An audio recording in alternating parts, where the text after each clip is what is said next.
Good morning, guys, and welcome to the podcast. I've got a fantastic guest for the audience today, Thomas Blattenberger. He's founder of Paradigm Shift Financial. He's a financial planning. He also helps entrepreneurs and clients talk about mindset and talk about how to actually keep the money, how to invest it, how to save it, how to multiply it. He's a great addition to the show, and I'm really happy to have him on. So, Thomas, welcome. Thanks for having me. I appreciate it. Yeah, we had a great discussion beforehand and just talk about how you got started and what you do. And I'm really excited to dive into the conversation. Awesome. Where do you want to start? You tell me. Your background and how and why you started Paradigm Shift and what you do, and that'll set the stage for everything. Sure. Okay. I've been in the financial industry for 15 years now. And every few years, I basically restart. What I mean by that is I take something that's working and I break it to make it work better. And so for the first 8 years, I was in the industry with an insurance company, predominantly insurance. We did everything, but predominantly insurance. And around the 7-8 year mark, I realized what we were doing in the investment space wasn't really working. It wasn't really helping people. And what was really difficult for me was I'm a tinkerer. I like knowing things, just to know things. So I got my certified for my CFP. I passed the test when I was 21 years old, and I've been in the industry since college. And I've learned everything there is to know not everything, excuse me, not everything there is to know, but I've learned a lot about like mortgages and insurance strategies and business buyouts and business selling and just all the different kinds of things you can learn about. But when it came to investing, if someone asked me how markets worked at the old firm, I didn't have an answer. I couldn't actually tell them why investments would do what they were doing, if they were doing well, why they were doing well, if they were doing poorly, why they were doing poorly. And that always sat weird with me because I understood all this other stuff. I could explain it, but I couldn't ever articulate an explanation of markets. And then I attended a 2-day session called the American Dream Experience that basically rocked my world. In 2 days, I learned more about the scientific application of money management and investments than I had learned in my whole career. And it was like, oh crap. No wonder it's never made sense, because all we've ever done is gamble and speculate and make predictions. And you can't consistently do that. So that's why I've never understood it. So I went back to my old firm and I said, listen, we need to start teaching this stuff. And they said, but Thomas, if we start teaching this stuff, people aren't going to buy the insurance products that protect them from the thing that you're teaching. You're shooting yourself in the foot. And I went, oh, okay, cool. Got it. Not my business model. I don't want to do it that way. So this was around 2018 or 2017. I left and I founded Paradigm Shift with a partner. Now just me as the founder. And ever since then, it's just been really tinkering with how do people think about money and how does the science of money work? It's probably the most amazing thing that I've seen is you can teach, like, it's the question of why can you teach someone all the strategies that there are and then have them not take action? And it must be that the mindset that someone has is more powerful than the knowledge that they acquire. And so if you can deal with mindset, then you can teach knowledge. But if you don't have a mindset that works, no knowledge will make a difference. And that's probably personally for myself and for clients, that's probably been the biggest insight and the biggest deep dive I've done in the last 6 years. Interesting. It's because it sounds like I've talked to a lot of people in the financial space, planners, and one part I find is that a lot of people are branching out into kind of niche clients. And so you are saying like you are at the kind of forefront of this idea of more of this innovative and type of mindset way. So my question is, in this era, because there's a couple of documentaries I've been recently watching, is we're in this hyper speculative kind of gambling. Everybody's looking for the next quick rich. And one is, why is that? And two, is it possible to build? Because a lot of Gen Z, for example, they're like, yeah, the old system that worked for boomers and kind of Gen Xers a little bit, the older Gen Xers, that worked, but it's not going to work for me. Some people can't even afford houses and all this. Yeah. So what is your thoughts? So there's a lot to unpack in that. There's a lot of different like avenues of questions. So the first piece is you're talking about you've talked to a lot of different people and there's a lot of different niches, if you will. Yeah, I think that what I'm talking about shouldn't be a niche though. Mhm. I think it should be the mainstream, right? Yeah. Money is woven through the fabric of every decision you'll ever make, either Mhm. directly or indirectly. There's not a single decision that is not colored by money. Yeah. And so the more you can understand how you operate around money, the Oh. more you can understand how you operate as a human. Mm. And the biggest mistake that I could possibly see someone doing, and the industry's rampant with it, is if someone is in the mindset of scarcity Mm. and then you deal with creating a plan, the plan is going to be scarcity based. Mhm. Right? I don't want to go broke. I don't want to be a burden. I don't want this. Whereas if the opposite would be, what do you want? I want to be wealthy. I want to have financial freedom. I want to have choices.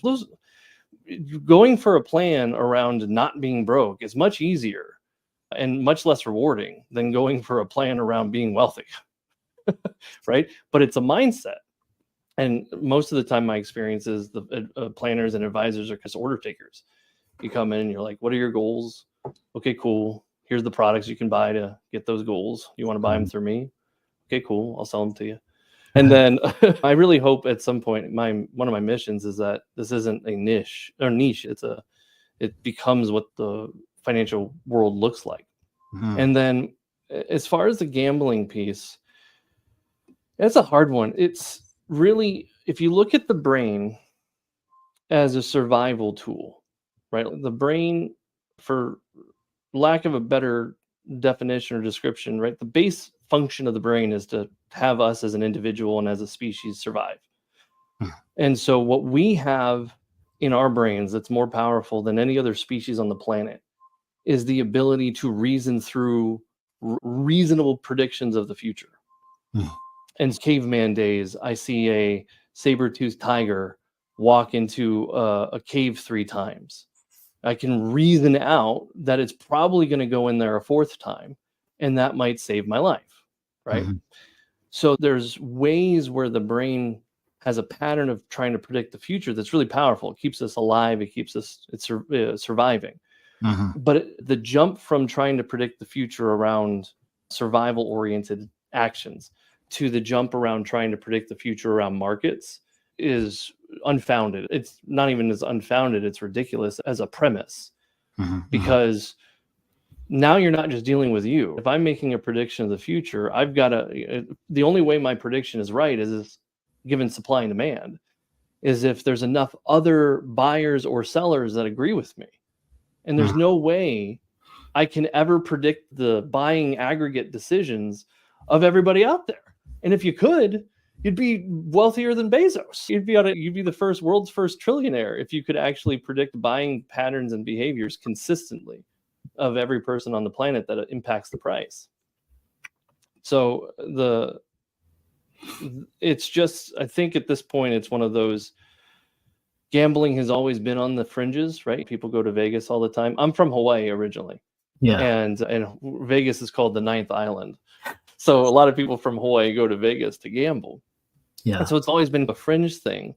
But with the advent of technology and the cell phone in your pocket where you can do 24/7 trading and activities, I think it's just becoming more the norm, and that needs to shift because it's just going to keep hurting people.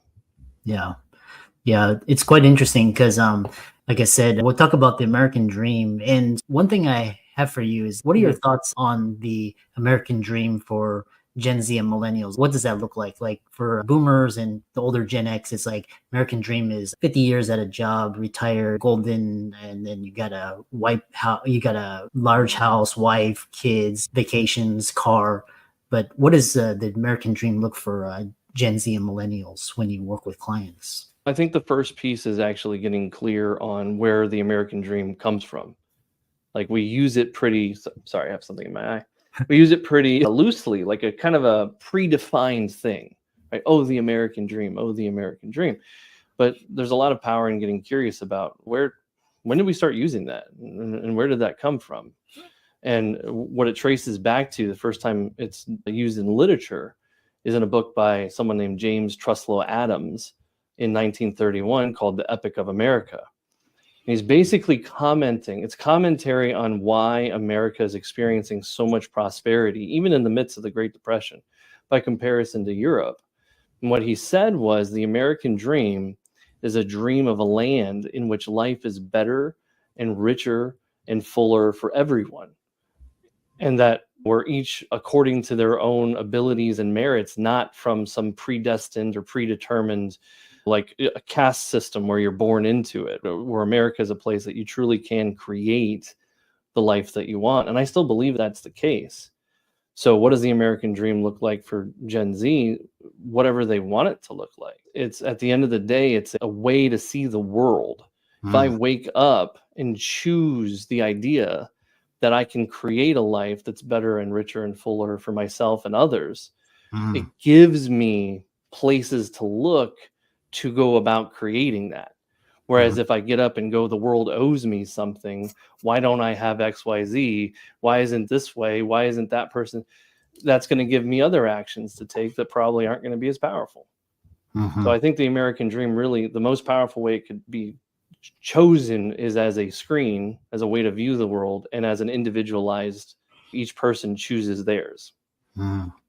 Very powerful. That's actually the first time someone else, have something in my eye too, but it's the first time somebody has actually said, because we have these powerful images and representations from like media and society, like this is the way life should be, and we all know that's not the case anymore. And so I really love what you said, is what you choose it to be. It's like freedom, and now there's time, location, health, financial, all the emotional freedom, and then those are the freedoms and ideals that you choose. Very powerful. One other thing to add to that real quick is just the reason that's so powerful is because of what you said. The media is always giving us things to compare against. So you may feel like you've got something, you're adequate, you got the nice house, you worked your butt off to get that house, and you turn on the TV and you see some images of something else and you're like, it's not that house.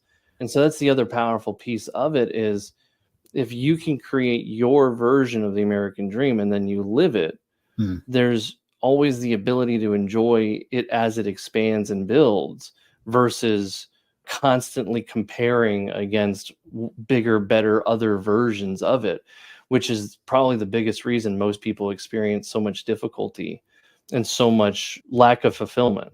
Yeah, the other question I have for you is kind of the spending habits of Gen Z and millennials. And what I found very interesting is that they'll spend more on, for example, for a cup of coffee that's environmental friendly or that's kind to groups and like that resonates with their values and ideals. They'll spend $10 on a coffee, versus whereas other generations would be like, oh, $10 for a coffee, I'm not gonna, or like Gen Z will be like, I'm not working for this company and this corporation is corrupt, its leaders are biased and doesn't resonate. How are you seeing that in your clientele?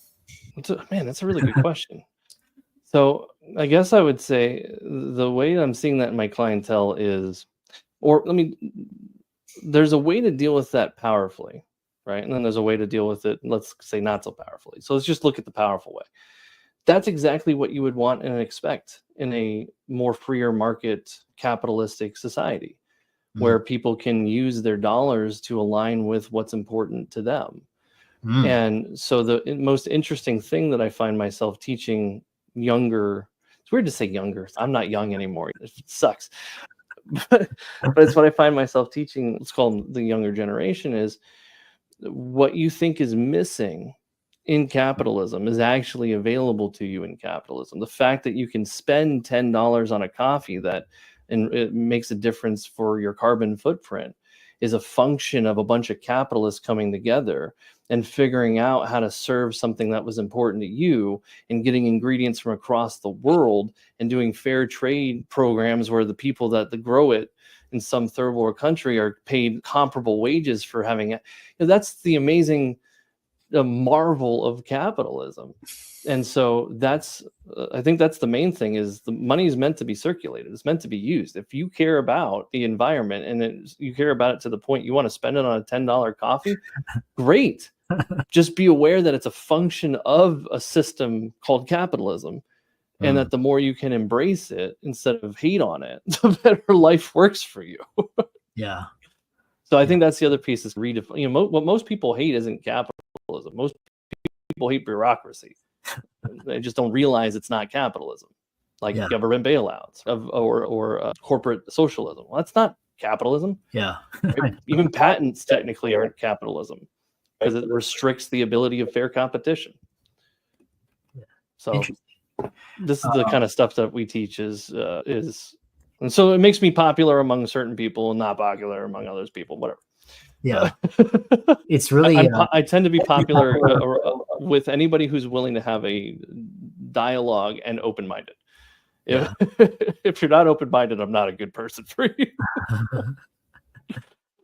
Which it's interesting, because moving on is what I also found very interesting along the Gen Z cohort, especially when their finances is, again, would kind of harp on this. They would rather not have a job and like drive for Lyft or Uber or DoorDash or just go on the social media and find their tribe, versus work for a company that they don't believe in, or that they just feel like they're a cog in the wheel. So how does that affect your coaching and those types of ideals? See, I don't think that in and of itself isn't something that necessarily needs to be coached to. That's actually, again, a perfect example of the power of capitalism, is the ability to say, you know what, I don't want to do a corporate America job, but I really enjoy gaming, and people tell me I'm funny and I'm interesting and they like to watch my stuff. You know what, why don't I hire some people to help me create content for other people to, whoa, I'm making 5 figures a month now creating video game content. I